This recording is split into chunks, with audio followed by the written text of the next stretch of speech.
नमस्कार दोस्तों, स्वागत है आपके अपने चैनल पर। जैसे आप सभी को पता ही है कि एक सब्जेक्ट कोड की एक बिल्कुल सीरीज़ हमने स्टार्ट की है, दैट इज़ कॉल्ड BHDC 134। छोटी छोटी क्लासेस के थ्रू मैं आपको इसके इम्पोर्टेंट क्वेश्चंस कराने की कोशिश कर रहा हूँ कि ऐसे ऐसे कॉन्सेप्ट मैं आपको यहाँ पर करा दूँ जो कि इम्पोर्टेंट हो। ऐसे कॉन्सेप्ट जो कैसे हों दोस्तों, इम्पोर्टेंट कॉन्सेप्ट हों, उन्हें मैं यहाँ पर कराने की कोशिश कर रहा हूँ आपको। हिंदी गद्य साहित्य की हम बात कर रहे हैं। पहला ही पेपर इसका है ना। जैसे ही इग्नू के एग्जाम स्टार्ट होंगे, फर्स्ट डे पहला पेपर इसी सब्जेक्ट का आपका होना है फर्स्ट शिफ्ट में। तो चलिए क्लास को करते हैं स्टार्ट। आज का जो हमारा कंटेंट है, सबसे पहले कंटेंट की बात करेंगे कि आज हम किस कंटेंट की यहाँ पर बात करने वाले हैं।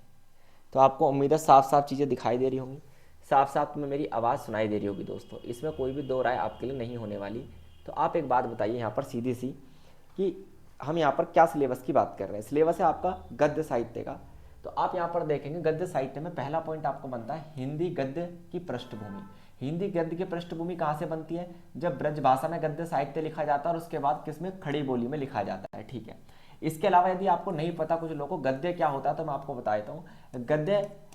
गद्य और पद्य ये क्या होते हैं? हिंदी साहित्य की दो प्रमुख विधा मानी जाती हैं, जिसमें गद्य का मतलब होता है कथा, कहानी, उपन्यास। ठीक है दोस्तों। इसके अलावा आप कह सकते हैं यात्रा वृत्तांत, साक्षात्कार।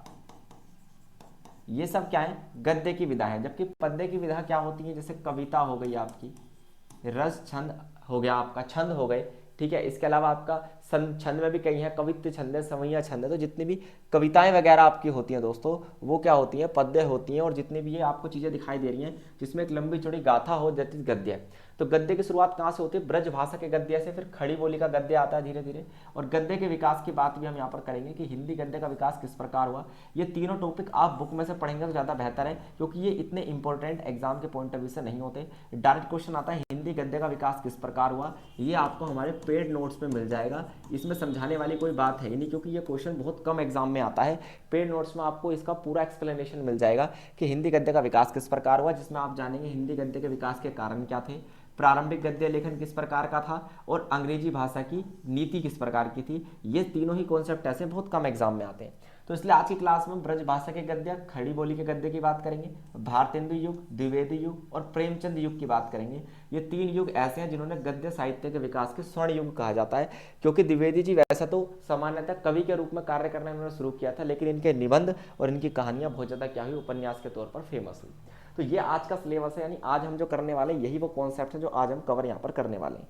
तो मुझे नहीं लगता कि इसमें कोई भी परेशानी आपको होने वाली है। तो चलिए कहानी को स्टार्ट करते हैं। सबसे पहले आपको पता चल ही गया होगा ब्रज भाषा का गद्य। देखिए, ब्रज भाषा साहित्यिक भाषा थी। आप कहेंगे सर साहित्यिक भाषा क्या होती है, हमें बता दीजिए जरा। साहित्यिक भाषा यानी एक ऐसी भाषा जिसमें साहित्य क्या होता था, लिखा जाता था, इसलिए ब्रज भाषा को साहित्यिक भाषा कहा जाता था। भाव विचार को व्यक्त करने के लिए पद्य में इसका प्रयोग किया जाता था। याद रखना, जितने भी पद्य कहानी पद्य होते थे, है ना, या हालांकि ये साहित्य की भाषा थी, लेकिन ज़्यादातर इसका इस्तेमाल कहाँ होता था? आप देखिए, ज़्यादातर इसका इस्तेमाल होता था कविताओं में, पंक्तियों में। ठीक है, पद्य साहित्य में होता था। लेकिन इस भाषा के बोलचाल के रूप का भी प्रयोग साहित्य में किया जाता था। जरूरी नहीं हमेशा इसके टिपिकल रूप का ही प्रयोग किया जाए, ज़्यादातर बोलचाल के रूप में भी इसका इस्तेमाल किया जाता था। जब ब्रज भाषा का इस्तेमाल किस में होता था दोस्तों? पद्य साहित्य में किया जाता था। तो ज़्यादातर पद्य किसके लिए लिखे जाते थे? कृष्ण भगवान के लिए लिखे जाते थे, याद रखना, है ना। जैसे आपने 11वीं क्लास की कुछ पंक्तियां सुनी होगी, खेलन में को काको गुसैया, हरि हारे जीते श्री दामा। तो उसमें ब्रज भाषा का इस्तेमाल किया गया और कृष्ण भगवान के खेल दृश्य का वर्णन उस कविता में किया गया था, जो हमने, आप कह सकते हैं, सीबीएसई किताबों में पढ़ी है। आप यह तो जानते ही होंगे कि विद्वानों की भाषा आम आदमियों की भाषा से थोड़ी अलग हो जाती है। वे आपस में एक अलग प्रकार की भाषा का उपयोग करते हैं। बस यही कारण है। आप एक बात याद रखना कि दो तरीके की भाषा यहाँ पर हमें देखने के लिए मिलती है, एक विद्वानों की भाषा और एक आम बोलचाल की भाषा। तो याद रखना, जो भाषा, जो ब्रज भाषा यहाँ पर इस्तेमाल की गई है साहित्यिक रचनाओं में, वो आम बोलचाल की ना होकर शुरुआती क्या थी? विद्वानों की भाषा थी। इसलिए पद्य साहित्य की रचना ब्रज भाषा में सबसे ज़्यादा की गई। उसके बाद धीरे धीरे क्या हुआ, आम बोलचाल में भी इसका इस्तेमाल किया जाने लगा। यानी आप कह सकते हैं गद्य का निर्माण ब्रज भाषा में धीरे धीरे किया जाने लगा। ये बात आपको याद रखनी है। हालांकि पद्य की भाषा कही जाती थी। क्लियर दोस्तों? चलिए, फिर बात यदि हम करें किसकी, खड़ी बोली गद्य की, तो खड़ी बोली आपको पता ही है उत्तर प्रदेश, पश्चिमी उत्तर प्रदेश और दिल्ली में स्पेशली इस भाषा का इस्तेमाल किया जाता है। लठमार भाषा भी हम इसे कहते हैं, खड़ी बोली, जिसमें थोड़ा आदर सम्मान की भावना हमें कम देखने के लिए मिलती है। हमने देखा कि किन कारणों से ब्रज भाषा में गद्य की परंपरा आगे नहीं बढ़ पाई। क्यों नहीं बढ़ पाई ब्रज भाषा में गद्य की परंपरा? क्योंकि ब्रज भाषा आम बोलचाल की ना होकर किसकी भाषा बन चुकी थी, पद्य की भाषा बन चुकी थी, इसलिए गद्य में इसका विकास नहीं हो पाया। ये बात आपको याद रखनी है, ठीक है। अब हम देखेंगे खड़ी बोली में गद्य का विकास किन कारणों से हुआ। खड़ी बोली जन साधारण के आम बोलचाल की भाषा थी, इसलिए इसका ज्यादातर किसमें डेवलपमेंट हुआ। भाई खड़ी बोली जो थी आपकी, याद रखना आपको, ये जो खड़ी बोली की हम यहाँ पर बात कर रहे हैं, इस खड़ी बोली का डेवलपमेंट किस में हुआ, गद्य में सबसे ज्यादा हुआ। कारण क्या था, क्योंकि गद्य मतलब कहानी, और कहानी पढ़ने में वही मजा आता है जो कौन सी हो, जन साधारण की भाषा में लिखी गई हो। और खड़ी बोली उस समय जन साधारण की भाषा थी। उत्तर प्रदेश में, आप कह सकते हैं दिल्ली जैसे इलाकों में आम बोलचाल में खड़ी बोली का ही इस्तेमाल किया जाता, और उसकी कहानियाँ सबसे ज़्यादा फेमस होती थी, जो कहानियाँ खड़ी बोली में लिखी जाती थी। कहानी समझ में आई या नहीं आई? लेकिन ब्रज भाषा ने किस विधा को पकड़ लिया था, हिंदी की पद्य विधा को पकड़ लिया था। यही कारण था कि खड़ी बोली जो है गद्य की तरफ फेमस होने लगी और ब्रज भाषा पद्य की भाषा बन गई। धीरे धीरे साहित्य में इसका प्रयोग होने लगा, किसमें, साहित्य में इसका प्रयोग होने लगा, और धीरे धीरे ये बढ़ती चली गई, इस बोली का विकास होता गया। 14वीं शताब्दी में खड़ी बोली दिल्ली और उसके आसपास के क्षेत्रों में बोली जाने लगी थी। मुगल काल में शासन की सुविधा के लिए, जनता से संपर्क बनाने के लिए खड़ी बोली का इस्तेमाल किया गया। भाई आप ही सोचिए, जब मुगल काल था भारत में, तो उस समय दिल्ली भारत की राजधानी हुआ करती थी, तो यहाँ पर जो भाषा बोली जाएगी जनसाधारण में, वही तो प्रशासन की भाषा बनानी पड़ेगी। यही कारण था कि मुगल लोगों ने कौन सी भाषा को प्रशासन की भाषा बनाया, खड़ी बोली को प्रशासन की भाषा बनाया। मुगल भी बाहर से आए थे, उनकी मातृभाषा क्या थी, तुर्की थी, लेकिन राजकाज की भाषा के रूप में उन्होंने फारसी भाषा का इस्तेमाल किया। और प्रशासन चलाने के लिए, याद रखना, मुगलों ने भारत में प्रशासन चलाने के लिए, जनसाधारण से बातचीत करने के लिए, याद रखना, जनसाधारण से बातचीत करने के लिए कौन सी भाषा अपनाई, खड़ी बोली अपनाई। और यही कारण था खड़ी बोली साहित्य की भाषा बनकर उभरी। क्लियर दोस्तों? मुझे नहीं लगता यहाँ तक कोई भी परेशानी आपको होनी चाहिए। बहुत बेहतरीन। चलिए आगे यदि बात करें हम यहाँ पर भारतेंदु युग की, मोस्ट इंपोर्टेंट क्वेश्चन, कई बार इस पर टिप्पणी करने के लिए क्वेश्चन आया है। भारतेंदु जी को आप सभी जानते ही हैं, भारतेंदु हरिश्चंद्र जिन्हें हम कहते हैं, बहुत महान साहित्यकारी हुए हैं। देखिए इनके बारे में सबसे तरीके से मैं आपको बताऊंगा। सबसे पहले नाम क्या हो गया, भारतेंदु हरिश्चंद्र। इनका जन्म कहाँ पर हुआ, बनारस उत्तर प्रदेश में। एक अमीर परिवार में इनका जन्म हुआ 2 सितंबर 1850 को। आज़ादी से लगभग 70 साल पहले इनका जन्म हुआ। 70 भी कहाँ, आप मान के चलिए 100 साल पहले मान के चलिए पूरा, ठीक है। इनके पिता गोपाल चंद्र साहित्य प्रेमी थे, वो पहले से साहित्य प्रेमी थे, तो पिता के गुण तो बच्चे में आएंगे। उन्होंने नहुस वध शीर्षक नाटक तथा कुछ कविताएं भी लिखी थी। विभिन्न विषयों पर अपनी रचनाओं के द्वारा हिंदी साहित्य को समृद्ध किया था, यानी इनके पिता का भी बहुत बड़ा योगदान रहा था हिंदी साहित्य में, ठीक है। इसके अलावा हरिश्चंद्र मैगजीन, हरिश्चंद्र चंद्रिका नामक पत्रिकाओं का संपादन भी किया, ठीक है। पत्रिकाओं के प्रकाशन का महत्व तत्कालीन लेखकों ने भली भांति समझ लिया था। इनके माध्यम से गद्य का विकास बहुत सहायता से हुआ। यानी कहने का मतलब यह है कि भारतेंदु हरिश्चंद्र जी ने न केवल कविता कहानियां लिखी, बल्कि अपनी मैगजीन्स का भी क्या किया, प्रकाशन किया, क्योंकि मैगजीन से जनसाधारण तक उनकी रचनाएं पहुंच पाती थी। क्लियर दोस्तों? भारतेंदु ने अपने समय तक प्रयुक्त खड़ी बोली के गद्य को परिमार्जित रूप से क्या किया, प्रस्तुत किया। यानी उन्होंने अपने गद्य में कौन सी भाषा का इस्तेमाल किया, खड़ी बोली, लेकिन इसे थोड़ा सा रिफॉर्म कर दिया, परिमार्जित कर दिया। परिमार्जित का मतलब होता है उसकी अशुद्धियों को हटा दिया।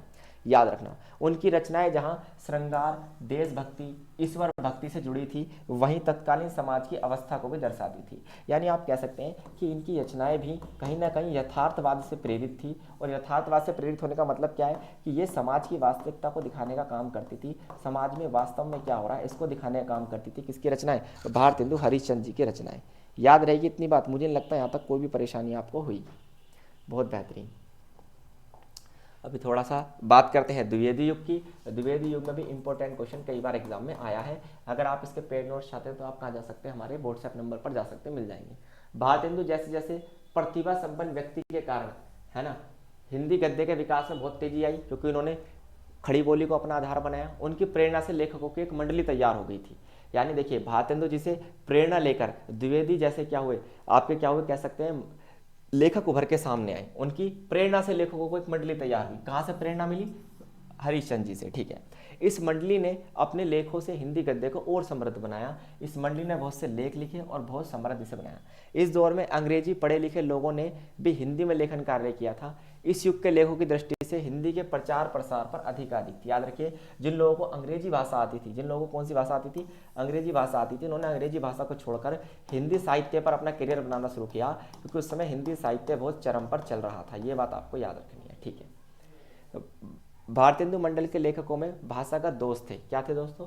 लेखकों में क्या थे? भाषागत दोष थे। वे भाषागत दोष कह सकते, जैसे वे इच्छा किया, आशा किया, इस तरीके के शब्दों का इस्तेमाल कर लेते थे। यानी कह सकते हैं आप कि जो भारतेंदु युग के बाद द्विवेदी युग आया, इन लोगों की रचनाओं में भाषा शुद्धता की कमी थी। कहीं कहीं इनमें क्या दिखाई देती थी? भाषागत दोष दिखाई देते थे, क्योंकि इनकी जो क्षेत्रीय भाषा थी वो इनकी रचनाओं में झलकती थी। क्या जो इनकी क्षेत्रीय भाषा थी वो क्या होती थी? इनकी रचना में झलकती थी, याद रखना। ठीक है, जैसे यहाँ पर एक एग्जाम्पल भी आपको दिया है, इच्छा किया, इच्छा करना की जगह इच्छा किया, आशा किया करते थे। तो इस तरीके के सेंटेंस देखने के लिए मिलते हैं। भाषा बिगड़ने का एक और कारण था कि हिंदी के उन पाठकों की संख्या बढ़ गई थी जो अनुदित उपन्यास पढ़ने में रुचि रखते थे, लेकिन अन्य भाषाओं से हिंदी में अनुवाद करने वालों ने क्या किया? आप देखिए, आप एक भाषा से दूसरी भाषा में अगर अनुवाद करेंगे तो आपको हमेशा पता है ट्रांसलेशंस में बहुत ज़्यादा एरर हो जाते हैं। तो बहुत सी भाषाओं में यहाँ पर क्या हुए? अनुवाद हुए। तो यही कारण था कि यहाँ पर कई बार भाषागत अशुद्धियाँ देखने के लिए आपको मिली। क्लियर दोस्तों? मुझे नहीं लगता यहाँ तक द्विवेदी युग तक कोई भी आपको दिक्कत हुई होगी। द्विवेदी युग में अब द्विवेदी जी की बात करते हैं। इन्होंने सरस्वती पत्रिका का क्या किया था? प्रकाशन किया था। ये बात आपको याद रखनी है। किसने किया था? महावीर प्रसाद द्विवेदी जी ने। देखिए, पूरा नाम था इनका पंडित महावीर प्रसाद द्विवेदी। इन्हीं के नाम पर इनकी पूरी मंडली का युग क्या बन गया? द्विवेदी युग बन गया। इन्होंने सरस्वती पत्रिका के माध्यम से भाषा का परिमार्जन किया, यानी भाषा में जो भी अशुद्धियाँ थी उसको दूर की। सरस्वती पत्रिका का प्रकाशन इंडियन प्रेस इलाहाबाद से सन 1900 में स्टार्ट किया गया था। कब से? 1900 से। 1903 में इसके संपादक आचार्य महावीर प्रसाद द्विवेदी बनाए गए। संपादक कौन बने 1903 में? महावीर प्रसाद द्विवेदी जी। द्विवेदी जी सरस्वती पत्रिका के 1920 तक संपादक रहे, यानी 17 सालों तक इसके संपादक रहे। उन्होंने हिंदी भाषा और साहित्य के विकास में भी क्या किया? सरस्वती का अति परम योगदान रहा है। सरस्वती को द्विवेदी जी के संपादन में जितनी प्रतिष्ठा मिली उससे पहले कभी मिली ही नहीं थी। अब आप ही सोचिए, जब एडिटर ही इतना महान लेखक हो जाएगा तो पत्रिका कितनी फेमस हो जाएगी। उस समय, आज के समय में लोग फ़ोन टेलीविज़न चलाते हैं, लेकिन उस समय मैगजीन्स को ना, आप मान लीजिए, अथाह प्रेम दिया जाता था। बहुत ज़्यादा मैगजीन्स को लोग पढ़ते थे। लोग साहित्य प्रेमी हुआ करते थे। आज के समय में तो बस फ़ोन प्रेमी लोग रह गए हैं। क्लियर दोस्तों? और इनकी पत्रिका में याद रखना, सरस्वती पत्रिका में ज्ञान विज्ञान के नए नए क्षेत्रों में प्रवेश किया और नए नए जटिल विषयों पर क्या किया? प्रस्तुत करना शुरू किया। ऐसा नहीं है केवल साहित्य की बात ये करते थे, नए नए विषय लेके आते थे, ऐसे विषय जो क्या होने वाले हैं? मोस्ट इंपॉर्टेंट आपके लिए होने वाले हैं दोस्तों। ठीक है, बात करते हैं प्रेमचंद युग के साहित्य की। तो ये तीसरा युग है, मोस्ट इंपॉर्टेंट। यहाँ से क्वेश्चन कई बार एग्जाम में आया है। देखिए, प्रेमचंद जिन्हें उपन्यास सम्राट के नाम से जाना जाता है। क्या कहा जाता है ना? उपन्यास सम्राट, क्योंकि इनसे बेहतरीन नॉवल कोई नहीं लिख सकता। चाहे गोदान हो, चाहे कफन हो, कोई भी नॉवल हो, इनसे बेहतरीन नहीं लिख पाते। हिंदी साहित्य के सबसे महत्वपूर्ण स्तंभ माने जाते हैं। कब से कब तक ये युग है? 19वीं शताब्दी के उत्तरार्ध से लेकर 20वीं शताब्दी के प्रारंभिक दशकों तक। यानी आप कह सकते हैं 1850 से लेकर, आप कह सकते हैं 1850 से लेकर, और आप कह सकते हैं 1900 के बीच में ये युग सामान्यतः माना जाता है। इस युग में प्रेमचंद ने उपन्यास लिखे, कहानी लिखी, नाटक लिखे, निबंध लिखे, लेख लिखे। ये सभी क्या है? गद्य की विधाएं हैं दोस्तों। ठीक है, उनका साहित्य जो था यथार्थवाद को दिखाता था। यानी कि आप कह सकते हैं मुंशी प्रेमचंद ने जो भी साहित्य लिखा वो किसको दिखाता था? वास्तविकता को दिखाता था। सामाजिक सरोकार यानी समाज की जानकारी और मानवीय भावनाओं को दिखाने की कोशिश करता था। चाहे आप इनका उपन्यास गोदान पढ़ लेना, चाहे कफन पढ़ लेना, जितने भी इनके उपन्यास हैं वो सब आपको इन्हीं 3 खास विशेषताओं पर मिलेंगे: वास्तविकता, समाज की जानकारी और लोगों की भावनाओं का चित्रण। जैसे आपने स्कूल की किताबों में पढ़ा होगा, 2 बैलों की कथा। बताइए किस किसने वो कहानी पढ़ी है? प्रेमचंद युग, जिसे हिंदी साहित्य का आधुनिक युग भी कहा जाता है, याद रखना, 1900 से लेकर 1936 तक फैला। भाई ये तो इसकी शुरुआती पीरियड था। उसके बाद फैला कहाँ से कहाँ था? कि 1900 से 1936 के बीच में फैला। हिंदी साहित्य के क्रांतिकारी परिवर्तन आए, क्योंकि मुंशी प्रेमचंद जैसा उपन्यासकार ना तो कभी कोई हुआ है, ना कभी कोई होगा। उपन्यासकार बोले तो नॉवेलिस्ट। चलिए, अब बात करते हैं इन्हीं के युग के, प्रेमचंद युग के कुछ साहित्यकारों की, क्योंकि ये अकेले तो नहीं होंगे अपने युग में। युग किसके नाम पे रखा जाता है? याद रखना, जो महत्वपूर्ण लेखक होता है उसके नाम पर ही युग की रचना की जाती है। सबसे पहले थे मुंशी प्रेमचंद, उपन्यास सम्राट के नाम से जाने जाते थे। इनके उपन्यासों में देखो, गोदान है, गबन है, कर्मभूमि है, सेवा सदन है, निर्मला है, प्रेम की बलि है और कफन है। ये तो बहुत फेमस है, कफन से जरूर पढ़ना आप जीवन में एक बार। जयशंकर प्रसाद हिंदी साहित्य के छायावादी युग के कवि हुए। क्या हुए? छायावादी युग के कवि जयशंकर प्रसाद। इनकी आपने कौन कौन सी कविताएं पढ़ी होंगी? कामयानी है, आंसू है, चित्राधार है, हरिगीत है, और आपने इनकी स्कंदगुप्त पढ़ी होगी, जिसमें से 12th क्लास का पहला ही चैप्टर है देवसेना के गीत। आपने सबने पढ़ा होगा। CBSE बोर्ड में 12th क्लास की जो हिंदी की बुक है उसमें पहला ही है देवसेना के गीत। याद रखना दोस्तों, ये बहुत फेमस है। नवीनता प्रसाद, इनका क्या नाम था, नवीनता प्रसाद, नाटककार के रूप में आए। इन्होंने कौन कौन से नाटककार लिखे, है ना, स्कंदगुप्त आपका क्या हो गया, चंद्रगुप्त हो गया, विक्रमादित्य होगा जहां तक, और नाटक, ठीक है। महावीर प्रसाद शिवमंगल ने कौन सा, सुखदा, नवीनता, मृदुला, ये कुछ कहानियां लिखी। प्रसाद गुप्त ने कौन सी लिखी, तितली, आंखें, पतझड़ जैसी कहानियां लिखी।